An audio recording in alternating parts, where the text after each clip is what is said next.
everything starts on a certain level of unity. And if you look at humanity in the past, then humanity was united, there were small villages, people basically got along. And then, in the process of development, there's a state called individuation. So basically, what was once united, what was once like this one thing, is now beginning to be broken apart into different pieces. And what happens when people are broken apart into different pieces? They begin to reach a state of conflict. Because what was once one and now he's broken up into separate pieces, now obviously every piece wants something for himself. They've lost a sense of unity, they've lost a sense of interdependence, they've lost a sense that your fate is mine and vice versa. So it begins a state of conflict. Right. Now, they feel that the existence of the other actually is against my interest. Exactly, against my interest. So if I want to succeed, then I have to take advantage of you as much as possible. I have to exploit you, because that will make me better off.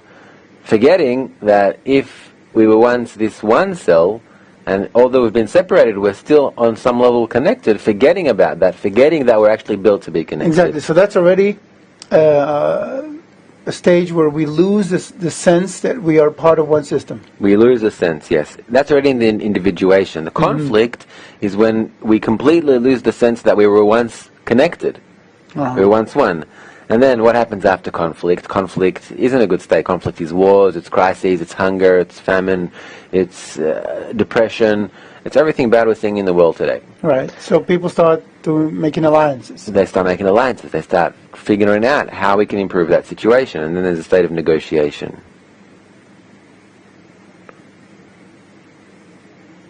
Sorry, this pen is a bit annoying. In other words, how can we start putting the pieces back together again? Now, the incredible part is that after this negotiation, there comes another level of unity, but it's not the same unity. It's unity on a much higher level. It's unity that forms a much more sophisticated being. Because that's actually the entire evolution, that every time something develops on a higher level. It's on the back of awareness of what happens when you're in conflict.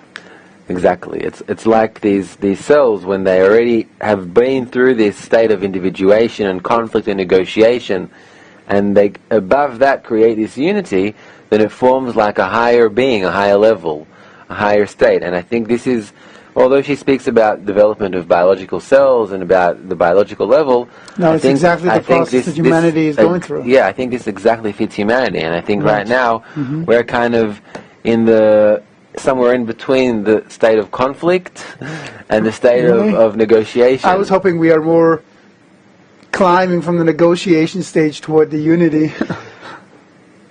Yeah, that's definitely maybe what we're aiming for, but unfortunately looking around the world, we see that most of the world is in conflict. Most of the world is definitely most of the world is in conflict, and that's the prevailing culture.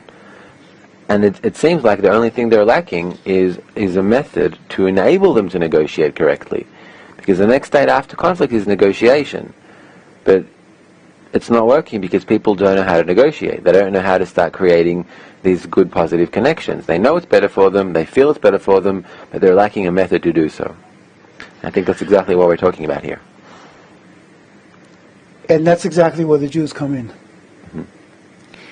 Because, now again, it's not like the Jews know about this method. They don't, granted, but because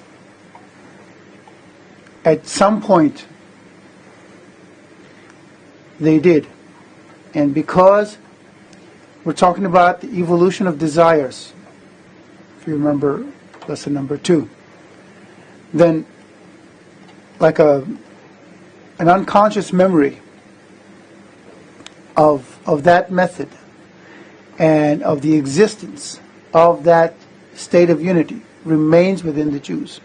So they are the closest ones to rekindling, to reviving that connection and therefore that perception. And we need to understand that today humanity is so powerful